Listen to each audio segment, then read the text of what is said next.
नमस्कार, बहुत स्वागत है आपका। आपका राज्य देख रहे हैं आप और मैं हूं आपके साथ दिव्या माधवानी। रुक करेंगे खबरों का। फर्रुखाबाद सदर तहसील स्थित ऑफिसर्स कॉलोनी में आयोजित संपूर्ण संविधान दिवस में कानपुर रेंज के डीआईजी यमुना प्रसाद ने जनता की शिकायतें सुनी।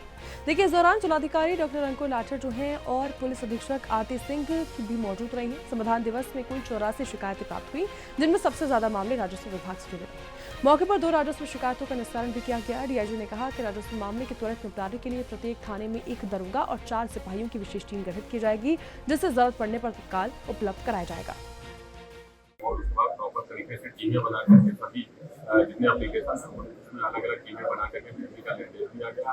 प्रॉपर तरीके से सभी का निस्तारण हो, उनके जो वादी हैं, जो कंप्लेनेंट है, उनकी प्रॉपर तरीके से सुनवाई हो। इसके लिए सभी लोगों ने निश्चित किया है कि थाने स्तर से और तहसील स्तर से लगातार टीमें जाएंगी क्षेत्र में, और जो घटना स्थल है, जो विवादित स्थल है या जिसकी समस्याएं हैं, वहाँ पे जाके मौके पे मौका मुआयना करके दोनों पक्षों की बातें सुन करके और जो विधि सम्मत कार्रवाई है वो प्रॉपर तरीके से करेंगे। ऐसा निर्णय प्रॉपर तरीके से लिया गया।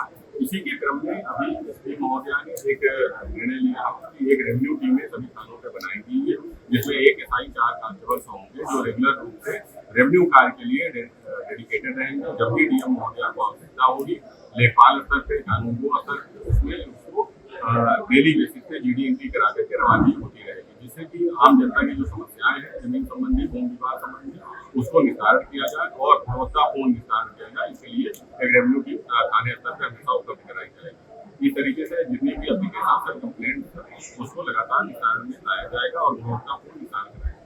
उत्तर प्रदेश के फर्रुखाबाद से खबर है। जिलाधिकारी डॉक्टर अंकुर लाठर जो हैं, उनके औचक निरीक्षण से कलेक्ट्रेट परिसर में हड़कंप मच गया है। डीएम ने विभिन्न विभाग जो हैं साथ ही पट्टलों का निरीक्षण किया है। कार्यालय व्यवस्थाएं, अभिलेखों के रखरखाव और लंबित मामलों की समीक्षा की। निरीक्षण के दौरान उन्होंने कर्मचारियों को रिकॉर्ड व्यवस्थित रखने के निर्देश दिए, साथ ही लापरवाही पर सख्त कार्रवाई की चेतावनी दी। डीएम ने प्रत्येक पटल के बाहर जो कार्य हैं उनकी सूची चस्पा करने, साथ ही गाइड फाइल तैयार करने और मास्टर रजिस्टर बनाने के निर्देश दिए हैं, ताकि जन समस्याओं का त्वरित और पारदर्शी निस्तारण सुनिश्चित किया जा सके। कलेक्टर परिसर निरीक्षण किया, क्या दिशा निर्देश दिए गए? कल कलेक्ट्रेट में संयुक्त कार्यालय का निरीक्षण किया गया था, जहां पर विभिन्न पटल थे, जहां पर जैसे कि आरए का पटल है, जे बाबू का पटल है, इन सब का निरीक्षण किया गया था। ये निर्देशित किया गया है कि जितनी भी फाइलें हैं उनका एक मास्टर रजिस्टर ज़रूर बनाया जाए, ताकि फाइल की मूवमेंट कैसे हो रही है उसका पता उस रजिस्टर से रहे, किस जगह पर डिले हो रहा है उसका भी पता उस रजिस्टर से चल जाएगा, और सभी फाइलों का रखरखाव सही ढंग से करने के निर्देश। फर्रुखाबाद में केंद्र सरकार के 12 साल पूरे होने पर जन कल्याणकारी योजनाओं पर आधारित भव्य प्रदर्शनी का आयोजन हुआ है।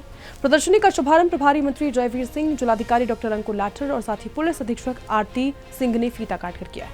देखिए, इस दौरान किसानों को जैविक और प्राकृतिक खेती के प्रति जागरूक किया गया।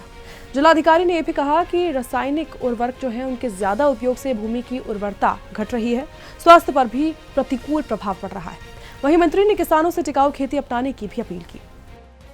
प्रदेश और देश के किसानों के लिए, गाँव के लिए तमाम योजनाओं को क्रियान्वित करने का काम किया। प्राकृतिक खेती के माध्यम से भारत सरकार और प्रदेश सरकार चाहती है कि लोगों का स्वस्थ रहें, बीमारी मुक्त रहें। खेती में भी नए इनोवेशन के, नई तकनीक के साथ प्राकृतिक खेती और जैविक खेती के साथ साथ जुड़ने का काम हो।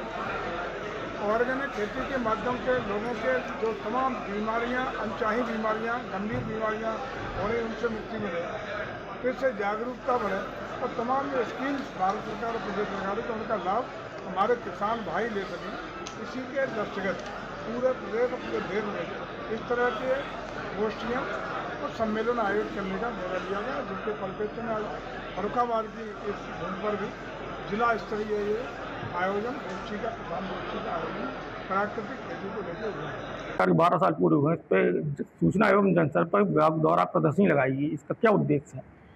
देखिए, ये शासन के निर्देशों के अनुसार जो सभी जनपदों में एक विकास कार्यों की प्रदर्शनी लगाई जानी है, उसी के क्रम में जो 12 वर्षों में जो विकास कार्य हुए हैं, उसी में जनपद फर्रुखाबाद द्वारा एक विकास प्रदर्शनी भी लगाई गई है और एक किसान गोष्ठी का भी आयोजन किया गया है, जहां प्राकृतिक खेती पर फोकस किया गया है। जो ऑर्गेनिक फार्मर्स हैं हमारे जिले के, उन सबको बुलाया गया है ताकि वो सबको एक अपनी योजना के बारे में बता सके और कैसे कैसे उन्होंने ऑर्गेनिक फार्मिंग को प्रमोट किया। रायबरेली के रतापुर में मोदी सरकार के 12 साल और योगी सरकार के 9 साल पूरे होने के अवसर पर विकसित भारत संकल्प सम्मेलन का भव्य आयोजन हुआ है। देखिए, कार्यक्रम के दौरान मुख्य अतिथि खादी एवं ग्रामोद्यान मंत्री राकेश सचान ने दीप प्रज्वलित कर प्राकृतिक खेती जो है उसकी कार्यशाला का शुभारंभ किया है। उन्होंने किसानों से रासायनिक जो खाद है उनके बजाय प्राकृतिक खेती अपनाने की अपील की। मंत्री ने कहा है कि सरकार किसानों को तकनीकी और आर्थिक रूप से सशक्त बनाने के लिए लगातार प्रतिबद्ध है। कार्यक्रम में विभिन्न सरकारी योजनाओं के लाभार्थियों को प्रमाण पत्र, कृषि मिनी किट और साथ ही सोलर पंप वितरित किए गए।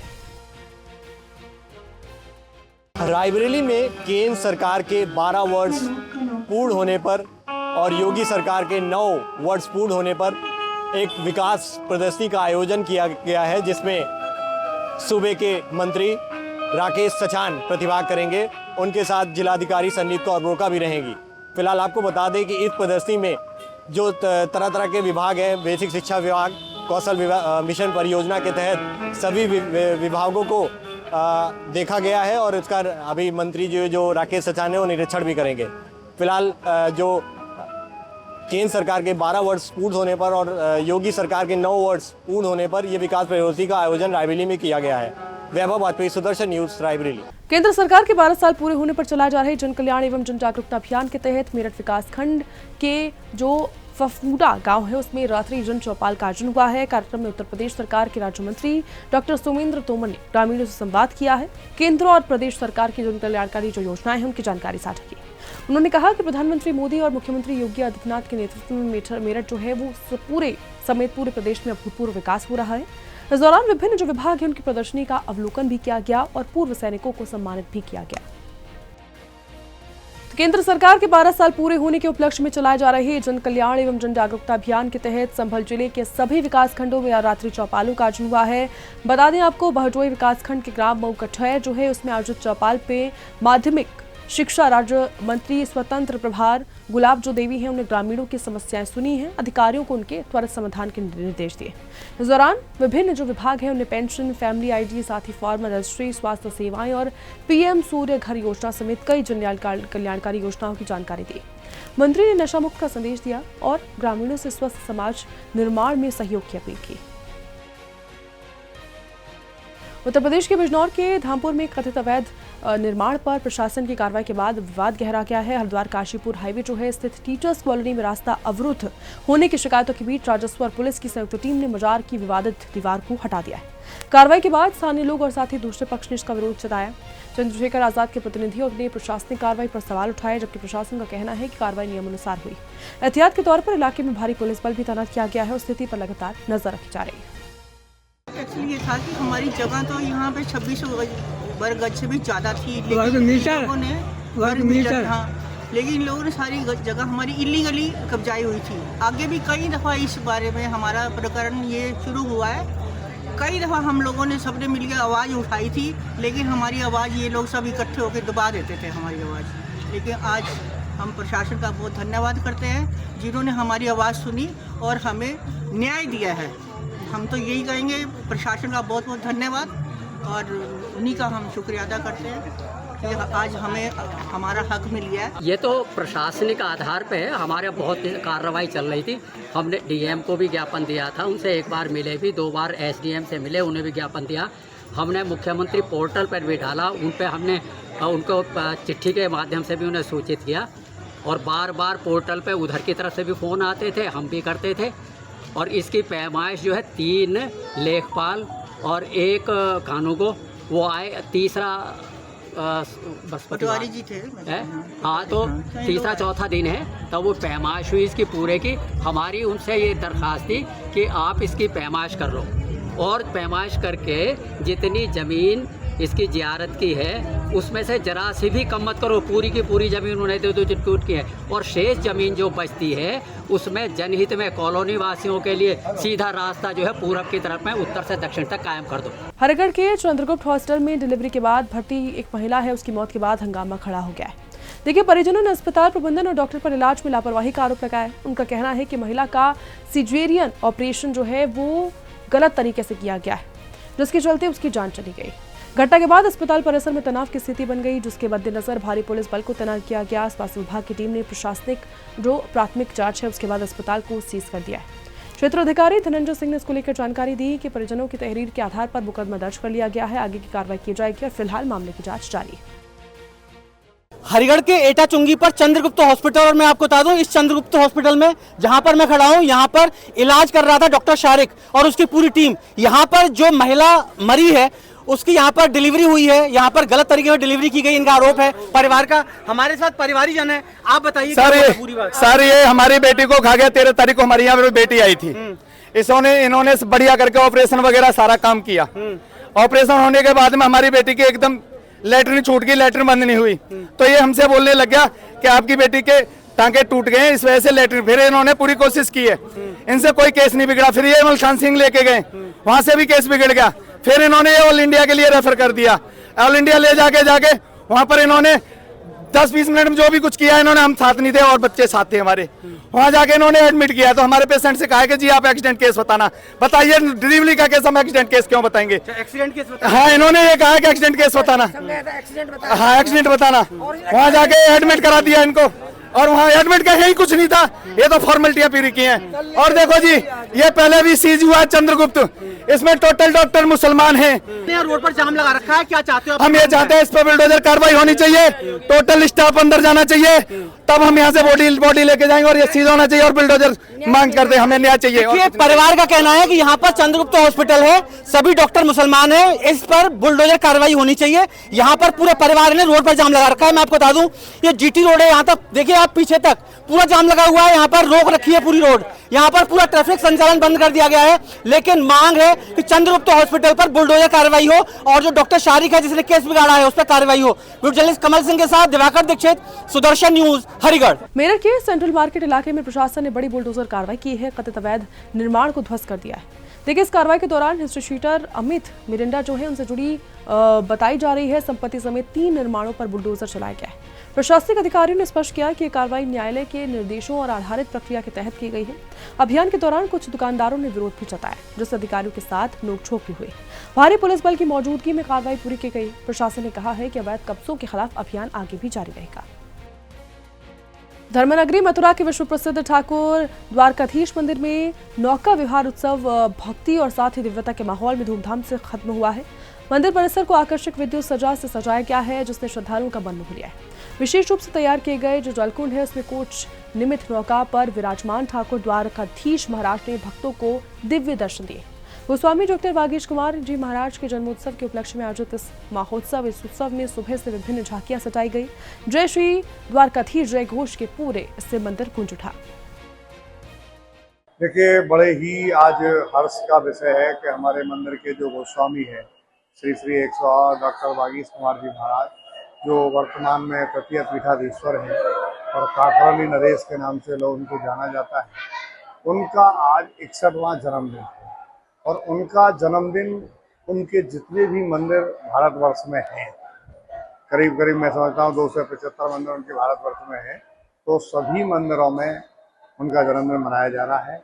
आज द्वारकाधीश मंदिर में प्रातः काल से ही लोग एक दूसरे को अपने गोसाई जी के जन्मदिन की बधाई दे रहे हैं। 8 झांकी में विशेष मनोरथ हुए हैं। द्वाल के दर्शन में ठाकुर जी सोने के पलना में विराजमान हुए, उसके बाद राजभोग हुआ, उत्थापन, सभी झांकियों में आप जैसे देख रहे हैं प्रातः काल से ही नौबत बज रही है। और मंदिर का जो हमारा क्रम है उस क्रम में शयन के दर्शन के बाद बधाई गायन का कार्यक्रम होता है, जो पुष्टि महाराज की एक संप्रदाय है। उसे ही बधाई गायन के बाद सभी लोगों ने बैठ के मंदिर में महाराज जी के विषय में चर्चा की। तो आज वर्तमान में जो गोस्वामी वागीश कुमार जी महाराज हैं, उनके द्वारा जो पुष्टि महाराज के संप्रदाय की पद्धति है या उसकी परंपरा है, उसे बढ़ाने के लिए उन्होंने बहुत ही कार्यक्रम चला रखे हैं। जिसमें एक बागपति फाउंडेशन उन्होंने संस्था खोल रखी है, जिसमें लोगों को वो पुष्टि महाराज संप्रदाय की शिक्षा प्रदान करते हैं, उसमें लोग पढ़ पढ़ के पास होते हैं। तो ऐसे अनेकों कार्यक्रम कर रखे हैं। तो हम मंदिर की ओर से, मंदिर परिवार की ओर से आज ये जो कार्यक्रम है, ये हमारी मंदिर की गोलक कमेटी है, श्री उसके सौरभ अग्रवाल हैं, उनकी तरफ से कराया जा रहा है। मंदिर परिवार की ओर से पूज्य गोस्वामी जी को सभी उनके दीर्घायु की कामना करते हैं। माँ यमुना जी गिरिराज जी से कामना करते हैं कि वो दीर्घायु हों, पुष्टि मार्ग संप्रदाय के कार्यक्रमों को ऐसे ही आगे बढ़ाते रहें और उनके जन्मदिन के उपलक्ष्य में ऐसे ही सभी जगह कार्यक्रम हो और वो दिन प्रतिदिन प्रगति करें और इस मार्ग को आगे बढ़ाएं। उत्तर प्रदेश सरकार के खाद्य एवं रसद तथा नागरिक आपूर्ति मंत्री मनोज पांडे ने धर्मनगरी वृंदावन पहुंचकर ठाकुर बांके बिहारी जी के दर्शन किए, पूजा अर्चना की। उन्होंने देश और प्रदेश की सुख समृद्धि और विकास की कामना की। इस दौरान मंत्री ने कहा कि केंद्र सरकार के 12 साल पूरे होने के अवसर पर जन कल्याणकारी योजनाओं और सरकारी उपलब्धियों को जन जन तक पहुंचाने के लिए लगातार अभियान चलाए जा रहे हैं। उन्होंने किसानों से जैविक खेती अपनाने की भी अपील की और कहा कि सरकार सेवा, सुशासन और अंतिम व्यक्ति तक योजनाओं का लाभ पहुंचाने के संकल्प के साथ काम लगातार कर रही है। देखिए, बांके बिहारी जी के आने का सौभाग्य आज सपरिवार प्राप्त हुआ और बांके बिहारी आना अपने आप में ही बहुत बड़ा सौभाग्य का दिन है हम सबके लिए। आज उनका अद्भुत दर्शन हुआ, उनसे अपने प्रदेश के लिए, देश के लिए, रहने वाले सभी जनवासियों के लिए उनसे आशीर्वाद मांगा, उनसे कामना किया कि भारत के यशस्वी प्रधानमंत्री आदरणीय नरेंद्र मोदी जी, जिनके 12 वर्ष सफलतम इस देश के गरीब, कमजोर, नौजवान और देश में रहने वाले 135 करोड़ लोगों के सुख, सुविधा, संपन्नता और अधिकार के लिए बीते हैं। ईश्वर और बांके बिहारी उन्हें इतना ताकत प्रदान करें कि इसी तरीके से वो देश की सेवा करते रहें और उत्तर प्रदेश में योगी जी उत्तर प्रदेश की सेवा करते रहें, ये कामना किया और अपने क्षेत्र के लिए लोगों से भगवान बांके बिहारी से कामना किया। उसके लिए SIT गठित हो गई है, जांच हो रही है। कोई आरोप लगेगा, आरोप अलग बात है, और जांच के बाद उसके परिणाम का इंतजार हम सबको करना चाहिए। अगर कहीं कोई निग्लिजेंसी हुई है तो उत्तर प्रदेश सरकार और SIT उस पर जो कानूनी और विधिक कार्रवाई वो कार्रवाई करेगी। चंदौली में जनहित के 5 बड़े मुद्दों को लेकर समाजवादी पार्टी ने जिला मुख्यालय पर विशाल धरना प्रदर्शन किया है। पूर्व विधायक मनोज कुमार सिंह डब्लू के नेतृत्व में हजारों किसान और कार्यकर्ता धरने में शामिल हैं। प्रदर्शन के दौरान स्मार्ट मीटर, बढ़ते बिजली बिल, साथ ही गंगा कटान, नहरों में पानी की समस्या और जल जीवन मिशन कर्मियों के मानदेय का मुद्दा जोरदार तरीके से उठाया गया। सपा नेताओं ने भाजपा सरकार पर जन समस्याओं की अनदेखी का आरोप लगाया। उन्होंने चेतावनी भी दी कि अगर जल्दी मांगे पूरी नहीं हुई तो आंदोलन को और भी तेज किया जाएगा। देखिए, समाजवादी पार्टी का एक कार्यक्रम, जनता त्राहिमाम कर रही है, न नहरों में पानी है, न ये चिलचिलाती धूप में बिजली मिल रही है। हम लोग यही आए हैं कि आज सरकार नौजवानों को भी छलने का काम करे। गांव-गांव, गली गली खोद दी है जल के नाम पर, जलकल के नाम पर, और जलकल में जो ऑपरेटर हैं, जो उसके गार्ड हैं, उनको 5,000 का तनख्वाह दे रही है। और सरकार का एक तरफ नियम है कि 423 रुपये से अगर नीचे अगर किसी लेबर को अगर काम कराता है कोई प्राइवेट आदमी तो जेल जाएगा। समझ में नहीं आता, जब सरकारी 5,000 में काम करेंगे तो प्राइवेट आदमी को कैसे लगाम लगाने का काम सरकार करेगी। इसी सब को लेकर हम लोग 5 मांगों को लेकर यहाँ पर आए हैं कि ये भारतीय जनता पार्टी सुनने का काम करे, अधिकारी सुनने का काम करें, नहीं तो समाजवादी पार्टी मोल मुलायम हल्ला बोल कर नारा देने का काम करेगी। कानपुर देहात में चर्चित हरिओम महाराज और बोतल बाबा ने को पुलिस ने गिरफ्तार कर लिया है। देखिए, आरोपी पर एक महिला ने पूजा पाठ के बहाने बुलाकर दुष्कर्म के प्रयास का गंभीर आरोप लगाया है। शिकायत के बाद देवराहाट पुलिस ने मामले की जांच की। पर्याप्त साक्ष्य मिलने पर कार्रवाई करते हुए बाबा को हिरासत में लिया है। पुलिस ने आरोपी का मेडिकल प्रशिक्षण भी कराया गया। उसके बाद न्यायालय में पेश किया है उसे। कोर्ट के आदेश के बाद उसे जेल भी भेज दिया जाएगा। आस्था की आड़ में अपराध के इस मामले से क्षेत्र में सनसनी फैल चुकी है। ऐसा है कि एक महिला जो है जनपद औरैया के रहने वाली है, अपने परिवार पर काली साया व भूत प्रेत का शंका होने पर, अपने देवरों के कहने पर वह थाना देवराट क्षेत्र में चैन का पुरवा ग्राम में एक बाबा जिनका नाम हरिओम यादव है, उनके यहाँ अनुष्ठान करने आई थी। इस दौरान बाबा द्वारा उनके साथ छेड़छाड़ व दुष्कर्म करने का प्रयास किया गया है। इस प्रकार की सूचना प्राप्त हुई थी, तो इस सूचना पर थाना देवराट पर अभियोग पंजीकृत किया गया है। इस वक्त बाबा से पूछताछ की जा रही है। पूछताछ के उपरांत आवश्यक विधिक कार्रवाई की जाएगी। बाबा ने एक आश्रम खोल रखा है वहाँ पे तमाम आसपास के क्षेत्र के लोग भी वहाँ पहुँचते हैं। इस बिंदु पर इसकी जांच की जा रही है कि उनके द्वारा क्या अनुष्ठान किए जा रहे थे। अगर किसी प्रकार की कोई गलत गतिविधि पाई जाएगी तो उस पर विधिक कार्रवाई की जाएगी। दरभंगा में विश्व हिंदू परिषद, बजरंग दल और गौ रक्षा दल के कार्यकर्ताओं ने मध्य प्रदेश के नर्मदापुरम जिले की सिवनी मालवा अदालत जो है उसके एक फैसले के विरोध में आक्रोश मार्च निकाला है। आयकर चौराहे पर आयोजित प्रदर्शन में कार्यकर्ताओं ने नारेबाजी करते हुए सांकेतिक पुतला दहन किया है। साथ ही संगठन पदाधिकारियों ने कहा है कि वे न्यायपालिका का सम्मान करते हैं, लेकिन संबंधित मामले की निष्पक्ष समीक्षा और कानूनी स्तर पर पुनर्विचार की मांग कर रहे हैं। प्रदर्शन के दौरान प्रशासनिक सतर्कता भी बनाए रखी गई।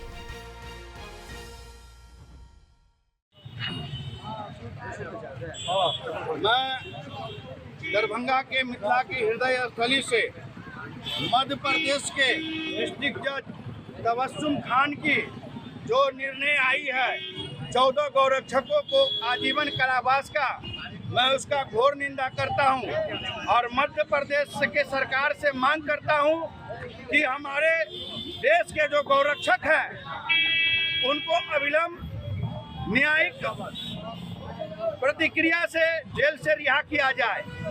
यह हम लोग कतई बर्दाश्त नहीं करेंगे। हम लोग इसका घोर निंदा करते हैं। आज तबस्सुम खान के विरुद्ध इस न्याय के नाम पर अन्याय की है। 14 गौरक्षकों को हिरासत में लेकर उसे उम्र कैद की सजा सुनाई है, जिसके विरुद्ध आज दरभंगा जिला बजरंग दल विश्व हिंदू परिषद और गौरक्षा के कार्यकर्ताओं ने उस तबस्सुम खान की पुतला का दहन किया। और मैं सरकार से, देश के सरकार से मांग करता हूं कि ऐसे करने वाले जिहादी मानसिकता, औचित मानसिकता के जो लोग हैं उसकी जांच करें और ऐसे लोगों पर अविलंब कार्रवाई करने की प्रयास करें। बिहार के कैमूर से खबर है, आपको बता देते हैं, जहां शिक्षा मंत्री मिथिलेश तिवारी ने शिक्षा विभाग के भ्रष्टाचार के खिलाफ संकेत दिया है, सख्त संकेत दिया है। आपको बता दें, रामगढ़ में आयोजित कार्यक्रम में मंत्री ने कहा कि शिक्षा विभाग सरस्वती माता का मंत्रालय है, यहाँ लक्ष्मी माता की आराधना नहीं चलेगी। उन्होंने शिक्षकों के लिए जिला केंद्रित व्यवस्था लागू करने, साथ ही महिला शिक्षकों की पोस्टिंग नजदीकी पंचायत और पुरुष शिक्षकों की तैनाती नजदीकी प्रचंड में करने की घोषणा की। अब शिक्षकों की हाजिरी विभागीय पोर्टल पर लगेगी। मूल्यांकन छात्रों की प्रगति रिपोर्ट के आधार पर किया जाएगा। ये हम लोगों ने तय किया कि महिला शिक्षिका जितनी हैं उन्हें उनके पंचायत के बगल के पंचायत में और पुरुषों को उनके प्रखंड के बगल के प्रखंड में एक बार पोस्टिंग कर देंगे तो उसके बाद ये समस्या खत्म हो जाएगी। सास ससुर है कैमूर में, बहू है कहाँ, मधेपुरा में। जमा साहब का चिट्ठी पर चिट्ठी आ रहा है कि जरा इन लोगों को कैमूर भेज दीजिए। हम कहे जमा साहब ऐसा कुछ मंत्र हम लगा रहे हैं कि ना आपके चिट्ठी की जरूरत पड़ेगी ना हमारे करने की जरूरत पड़ेगी। उनके मोबाइल पर 25 के बाद एक नोटिफिकेशन जाएगा और वो जिला सेलेक्ट करेंगे, वो ऑटोमेटिक उस जिला में चले आएंगे। और उसके बाद उनको 2-3 नहीं 30 ऑप्शन देंगे। 30 ऑप्शन देंगे, जहां उनको सुविधा हो वहां वो अपना चुन लें और जाके पढ़ाएं। शर्त एक ही है, पढ़ाई में कोई कमी बर्दाश्त नहीं करेंगे, सारी सुविधा देंगे, सारी बात मानेंगे, लेकिन हमारे विद्यालय की पढ़ाई पूरी तरह 100% ठीक होनी चाहिए और इसका आग्रह हम शिक्षकों से करेंगे। सूरत में कानून व्यवस्था को और भी ज्यादा मजबूत बनाने के लिए पुलिस ने बड़ी प्रिवेंटिव एक्शन और साथ ही नाइट कॉम्बिंग अभियान चलाया है। बता दें आपको, पुलिस आयुक्त अनुपम सिंह गहलोत के निर्देश पर पिछले 1.5 महीने से जारी इस अभियान के तहत अवैध हथियार, एनडीपीएस और अन्य गंभीर मामलों में पकड़े गए 1000 से ज्यादा आरोपियों को पुलिस परेड में ग्राउंड बुलाया गया। संयुक्त पुलिस आयुक्त बलराम मीणा जो है उसने कहा कि करीब 1700 आपराधिक मामलों की समीक्षा की गई है। पुलिस ने सभी आरोपियों के खिलाफ भविष्य में अपराध पर दूर रहने की चेतावनी दी और कहा है दोबारा अपराध करने पर सख्त से सख्त कार्रवाई होगी। ये जो अपराधी हैं इनका पिछले 1 से 1.5 महीने के दरमियान सूरत शहर की सभी टीमों ने, जिसमें crime branch, SOG, local police, डीसीपीज, additional CPs, CP sir के मार्गदर्शन में गहन जुम्बिश हाथ करने में आई थी, जिसमें व्हीकल चेकिंग, साथ में कॉम्बिंग ऑपरेशंस, आरोपियों के घरों में तलाशी, तड़ी पार्क को check, MCR check, history sheeters को चेक किया गया। उस दरमियान जीपी एक्ट के हिसाब से 1700 से ज़्यादा केस रजिस्टर्स किए गए। उसमें 1350 ज़्यादा केस ऐसे हैं जिनमें जाहिर में लोगों के पास में छोटी मोटी छुरी, चाकू, इस तरह की चीज़ें मिली है। उनको उस टाइम बुक भी किया गया और उनके बाद में उन लोगों में से 1000 लोगों को आज यहाँ पे हेडक्वार्टर में बुलाया गया। उन लोगों को स्पष्ट सूचना और सख्त चेतावनी दी गई है कि आगे भविष्य में इस तरह की किसी क्रिमिनल एक्टिविटी में वो लोग शामिल ना हो।